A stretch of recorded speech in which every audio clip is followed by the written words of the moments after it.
મિત્રો કેમ છો? કાચો ગુજરાતીના આપ સૌને જય શ્રી રામ. મજામાં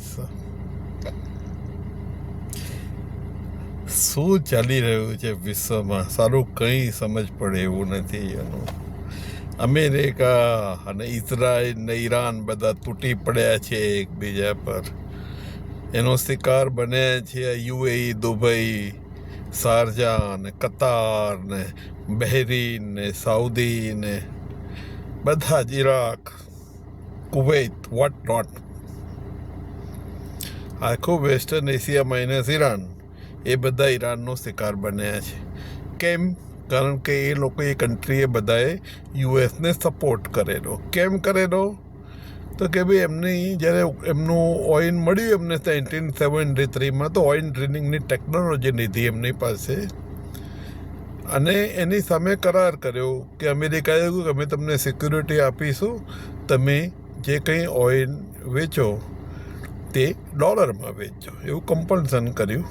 એટલે પેટ્રો ડોલર જેવો એક શબ્દ પ્રચલિત થયો. એકચ્યુઅલી આ એક ડોલરાઇઝેશનની પ્રોસેસ હતી. એટલે અમેરિકાએ પછી શું છે કે વર્લ્ડમાં દરેક જગ્યાએ ડોલર જ યુઝ થવા માંડ્યો. એટલે અમેરિકાએ પછી સોનું ખરીદવાનું બંધ કરી દીધું. એકચ્યુઅલી દરેક વર્લ્ડ કન્ટ્રી છે ને, જેટલી કરન્સી છાપે એટલું સોનું એને રાખવું પડે, એની હેલ્ધી ઇકોનોમી રાખવા માટે. એક જૂનો પ્રચલિત નિયમ છે. પણ અમેરિકાએ એ નિયમ તોડી નાખ્યો, કારણ કે આખા વિશ્વને ડોલરની જરૂર હતી ઇમ્પોર્ટ કરવા માટે. ઓઇલ, મોટાભાગનું વર્લ્ડ ઓઇલ પર ડિપેન્ડન્ટ છે અને ઓઇલ ઇમ્પોર્ટ કરવા માટે, ઓઇલ, ગેસ વગેરે ઇમ્પોર્ટ કરવા માટે એમને ડોલરની જરૂર હતી. કારણ કે એ લોકોએ કમ્પલ્સન કર્યું અમેરિકાએ કે ડોલરમાં જ તમે ખરીદી શકો ને ડોલરમાં જ તમે વેચી શકો આ લોકોને.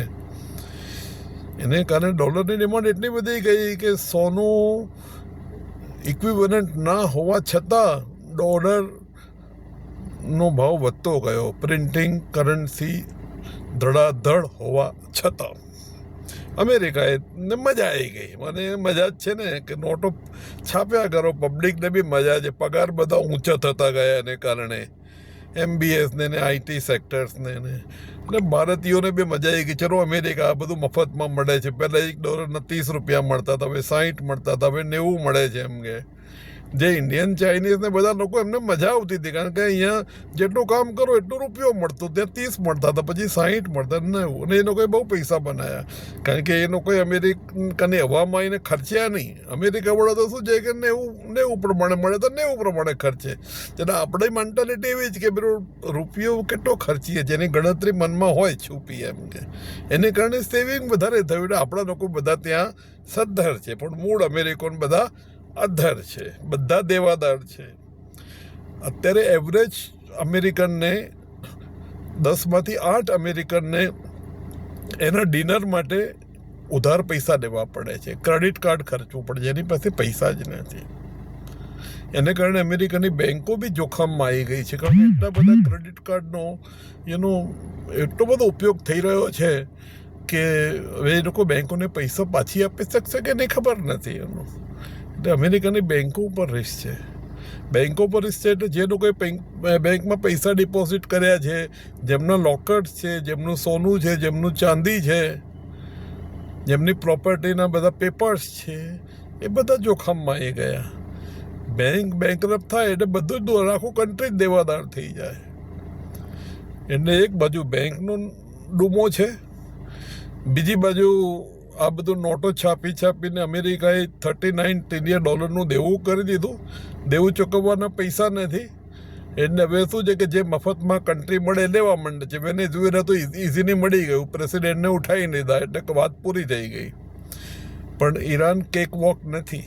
ઈરાને ફાઇટિંગ સ્પિરિટ બતાવી છે. ભલે પ્રેસિડેન્ટને મારી નાખ્યા, કેટલાય સેનાપતિઓને મારી નાખ્યા, પણ એના પછીની લાઈન તૈયાર જ છે. એ લોકો પાસે 2 વર્ષનો શસ્ત્ર સરંજામ છે, ડ્રોનનો અને મિસાઇલનો, અને ઘણો સસ્તો છે. જ્યારે અમેરિકાએ તો શું છે, એકદમ આધુનિક શસ્ત્રોને ખૂબ મોંઘા બનાવ્યા છે. અને 10-20 લાખની, 5-10 લાખની ઈરાનની ડ્રોન કે ઈરાનના મિસાઇલને ન્યુટ્રલાઇઝ કરવા માટે અમેરિકાને 10-20 કરોડ ખર્ચવા પડે છે. અને અમેરિકા એકદમ ખુવાર થઈ રહ્યું છે. ઓલરેડી ખુવાર હતું, ઉપરથી આ બધા નુકસાનને કારણે, યુદ્ધના નુકસાનને કારણે અમેરિકાની પરિસ્થિતિ એટલી બધી ખરાબ થતી જાય છે કે હવે યુદ્ધ છોડી દેશે એને એવું લાગે છે. પણ શું છે કે ટ્રમ્પ દાદા એમ યુદ્ધ જલ્દી છોડે નહીં, અથવા તો એ છોડે તો પછી પોતાની પ્રેસ્ટીજ બચાવીને અમે ઈરાનને માફ કરી દીધું ને અમે સમજોતો કરી દીધો ને કંઈક એવી નાટક કરીને કરે એમ કે. પણ ટ્રમ્પ દાદા બરોબર ફસાયા છે. કારણ એક તો 39 ટ્રિલિયનનું દેવું, યુદ્ધને કારણે વધતું દેવું, ત્રીજું ઘટતો જતો શસ્ત્ર સરંજામ, અને ચોથું જે બેંકોની એકદમ કટોકટીવાળી હાલત. ને હવે અમેરિકાની હાલત બહુ ખરાબ છે. અમેરિકામાં વસતા ભારતીયો માટે બી ખૂબ એલર્ટ છે. એમણે ઇવેલ્યુએટ કરી દેવું જોઈએ કે હવે અમેરિકામાં રહેવું સારું છે કે ભારતમાં આવી જવું કે બીજા કોઈ કન્ટ્રીમાં જવું સેફ છે. મારી ગણતરી પ્રમાણે કોઈ પણ વેસ્ટર્ન કન્ટ્રીમાં હવે રહેવાય નહીં. પછી અમેરિકન કન્ટ્રી હોય કે કેનેડા હોય કે લેટિન અમેરિકન હોય કે યુરોપિયન હોય, બરાબર છે. ઈસ્ટર્ન કન્ટ્રીમાં અવાય, ભારત હોય, જાપાન હોય કે બીજી કોઈ કન્ટ્રીમાં. એકવાર યુદ્ધ પતે પછી યુએઈને બધી કન્ટ્રી બી સારી છે, સાઉદી અરેબિયા ને બધી. અને અત્યારે યુદ્ધના સમયે ત્યાં પ્રોપર્ટીના ભાવ બહુ ડાઉન છે, સસ્તામાં બી મળી જાય યુએઈમાં અત્યારે એનું. એટલે મિત્રો હવે વર્લ્ડની પરિસ્થિતિ એકદમ કન્ફ્યુઝિંગ છે. આ કન્ફ્યુઝનની અંદર ડોલર સિલ્વરના ભાવ કેમ ઘટતા નથી? કોઈએ મને એવો સવાલ પૂછ્યો કે યુદ્ધ થાય તો ડોલર સિલ્વરના ભાવ વધે, પણ એ નથી વધી રહ્યા. એનું એક કારણ, એના 2-3 કારણ છે. એક મુખ્ય કારણ એ છે કે ડોલર ખૂબ મોંઘો થઈ રહ્યો છે. એટલે શું છે કે વોર થાય તો ડોલર મોંઘો થાય, અથવા તો ગોલ્ડ મોંઘો થાય. એમાં ડોલર પર વધારે અસર આવી રહી છે.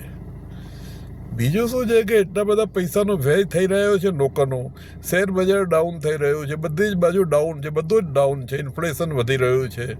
એટલે શું છે કે પૈસા નથી લોકો પાસે ગોલ્ડ સિલ્વર ખરીદવાના. હા, એકવાર યુદ્ધ પૂરું થશે અને પછી જે યુદ્ધનો જે ખર્ચો થયો ને જે નુકસાની થઈ, જે ગેસ ઓઇલ ફીડ બધા નષ્ટ થઈ ગયા, એ બધાનો હિસાબ કિતાબ સાથે પછી ખબર પડશે કે તો બહુ મોટું નુકસાન થઈ ગયું અને આની ઇન્ફ્લેશનની આખા વર્લ્ડે બહુ મોટી કિંમત ચૂકવી પડશે. પછી ગોલ્ડ સિલ્વરના ભાવ વધશે. એટલે ગોલ્ડ સિલ્વરમાં વેચવામાં ઉતાવળ કરતા નહીં, અને થોડો નીચો ભાવ જાય તો લેવાય બી ખરો. એનું એક રિકમેન્ડેશન નથી, તમારા ફાઇનાન્શિયલ એડવાઇઝરને પૂછી લેજો, પણ આ તો એક ટાઈપનું એનાલિસિસ છે એનું. મિત્રો, પરિસ્થિતિ ખરાબ છે અને બેલેન્સ જાળવી રાખજો.